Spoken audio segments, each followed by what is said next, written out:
चंडीगढ़ में मुख्यमंत्री नायब सिंह सैनी की अध्यक्षता में खेल विभाग की महत्वपूर्ण बैठक आयोजित हुई। इस बैठक में खेल विभाग की आधारभूत संरचना को अधिक मजबूत करने को लेकर मंथन किया गया। साथ ही खिलाड़ियों को भविष्य की आवश्यकताओं के अनुरूप बेहतर मूलभूत सुविधाएं उपलब्ध कराने को लेकर भी चर्चा हुई।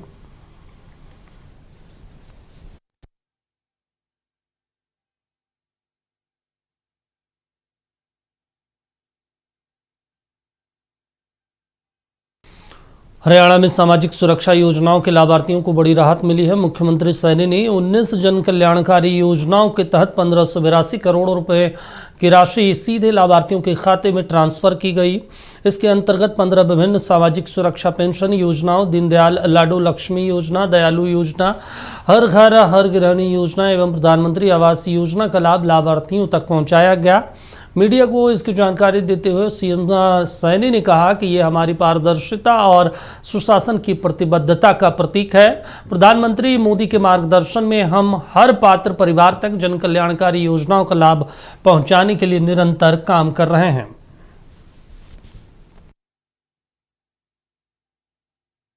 हमने दीनदयाल लाडो लक्ष्मी योजना की 9वीं किस्त जारी की है और इसमें लगभग 10 लाख के करीब हमारी बहन बेटियों के खाते में 209 करोड़ 69 लाख रुपए की राशि लाडो लक्ष्मी योजना के तहत बहनों के खाते में पहुंचाई है। इसे मिलाकर के आज ये 9वीं किस्त जब हम जारी कर रहे हैं, अब तक 1832 करोड़ 69 लाख रुपए की राशि बहनों के खाते में पहुंचा दी गई है लाडो लक्ष्मी योजना के तहत।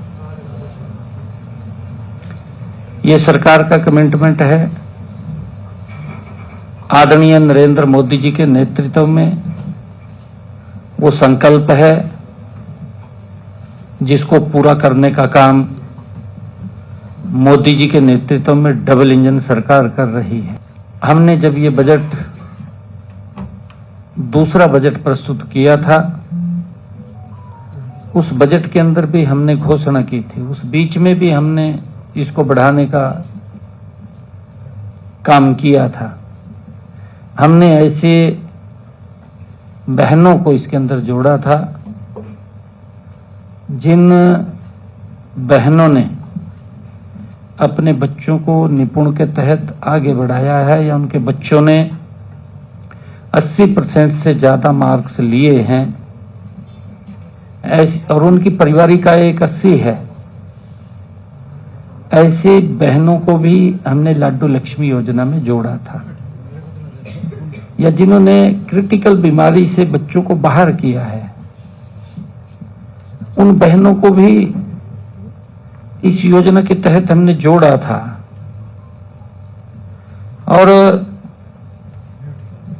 हमने लगभग जब ये दूसरा बजट प्रस्तुत किया, इसका दायरा भी बढ़ाया और उस दायरे के अंदर पहले 5000 करोड़ रुपए का महिलाओं के लिए हमने रिजर्व किया था, फिर 6500 करोड़ 6500 करोड़ रुपए का प्रावधान किया है और हमने कहा कि इस वर्ष से उसका रजिस्ट्रेशन शुरू होगा और बहनों को इस वर्ष में ऐसी सब बहनों को भी जोड़ लिया जाएगा जिनकी पारिवारिक इनकम 1,80,000 रुपए है।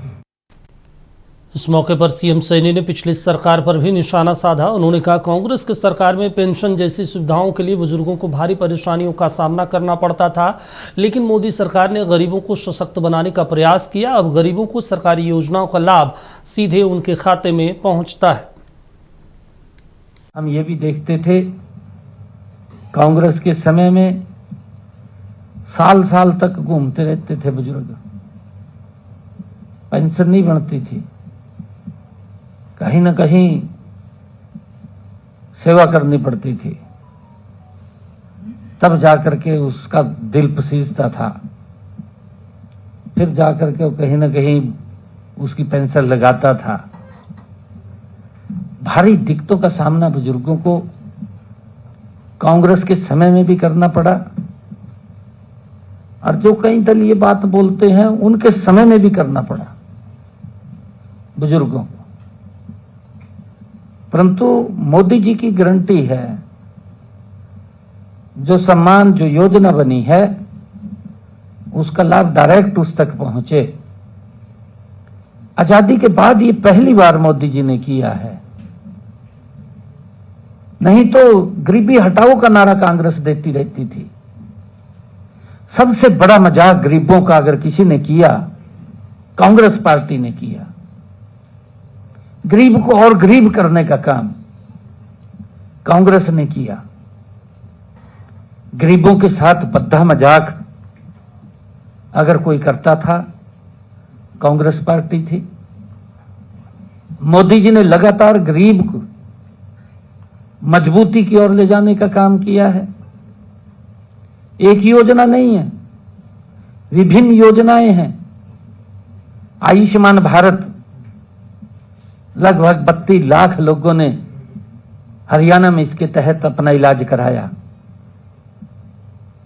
और 4000 करोड़ रुपए से ज्यादा उस इलाज का देने का काम ये डबल इंजन सरकार ने किया है। नहीं तो गरीब व्यक्ति घूमता रहता था इलाज के लिए। बहुत कठिनाइयों का सामना गरीब व्यक्ति को करना पड़ता था। कांग्रेस ने गरीबों को आंसू दिए हैं। मोदी जी ने गरीबों के आंसू पोंछने का काम किया है, हम ये मानते हैं। परंतु धीरे धीरे करके कांग्रेस अब लुप्त होती जा रही है। कांग्रेस के पल्ले कुछ नहीं बचा। मंच के ऊपर आपस में लड़ते रहते हैं। ये आप लोग भी देख रहे हैं। परंतु गरीब को सशक्त और मजबूत करने का काम ये मोदी जी की सरकार, डबल इंजन सरकार ने किया है। सीएम ने पड़ोसी राज्य पंजाब और वहां की आम आदमी पार्टी की सरकार पर भी सवाल उठाया। उन्होंने कहा, इस सरकार ने अपना एक भी वादा पूरा नहीं किया है। ना किसानों को फसल की खरीद से राहत दी गई, ना ही युवाओं को रोजगार मिला। इन लोगों ने सिर्फ वोट पाने के लिए बड़े बड़े वादे किए। पहले यही काम कांग्रेस करती थी, अब आम आदमी पार्टी की सरकार कर रही है। नहीं तो सजाबाग यहां पड़ोस में भी दिखाई दिए थे। कहा हम ये करांगे जी, ये करांगे, किसान की का फसल खरीदेंगे। 4 महीने रह गए, फिर कह दिया, कहा जी मैं खरीद नहीं सकता। भाई नहीं खरीद सकता क्यों बोल जाता? किसान को क्या आपने मूर्ख समझा? या अगर आपने उसको कहा है, वोट तो ले लिया, फिर मुकर गया, वोट क्यों लिया? भाई वही बात कहनी चाहिए ना जो कर सका व्यक्ति। परंतु अपने स्वार्थ के लिए और सत्ता के लालच के लिए लोगों के अंदर झूठ बोलना, उसको लागू नहीं करना। क्या क्या बातें कही गई पड़ोस में भी। कहा जी हम युवाओं को नौकरी देंगे। कितनी नौकरी दी है वो भी पूछ रहे हैं, कैसे नौकरी मिल रही है। अभी एक लिस्ट आई है, आपको भी पता लग जाएगा, उसके बारे में भी मैं बताऊंगा। नौकरी देने का तरीका क्या है पंजाब के अंदर। परंतु हमारे यहां बिना पर्ची, बिना खर्ची के युवाओं को नौकरी मिल रही है। उसके ऊपर बड़ी टिप्पणी हुई है, टिप्पणी हुई है बड़ी, मैं बताने वाला हूं। परंतु युवाओं के साथ वोट ले लिया, पंजाब के अंदर मजाक किया। पहले कांग्रेस ने किया, अब आम आदमी ने किया। नशे की दलदल में पहले कांग्रेस ने धकेला, अब आम आदमी उससे ज्यादा धकेलने का काम कर रही है। परंतु मोदी जी के नेतृत्व के अंदर देश मजबूती से आगे बढ़ रहा है। आप हरियाणा के अंदर अगर देखेंगे हमने लगभग इसी 1.5 वर्षों के अंदर लगभग जो भर्ती प्रक्रिया चल रही है या भर्ती हमने कर लिए हैं 50,000 से ज्यादा लोगों को हमने इसके अंदर इंक्लूड कर लिया है हरियाणा सरकार के अंदर। परंतु वो भी बताएं ना जो झूठ बोल करके वोट ले जाते हैं। कांग्रेस के समय में क्या था? बेटा पेपर भी नहीं देने जाता, जो पेपर देख रहा थे उनके नाम ही नहीं आते। बापू घूमता रहा था, चक्कर काटता रहा था। ये हालात थे कांग्रेस की सरकार के अंदर। परंतु हमने व्यवस्था का परिवर्तन किया।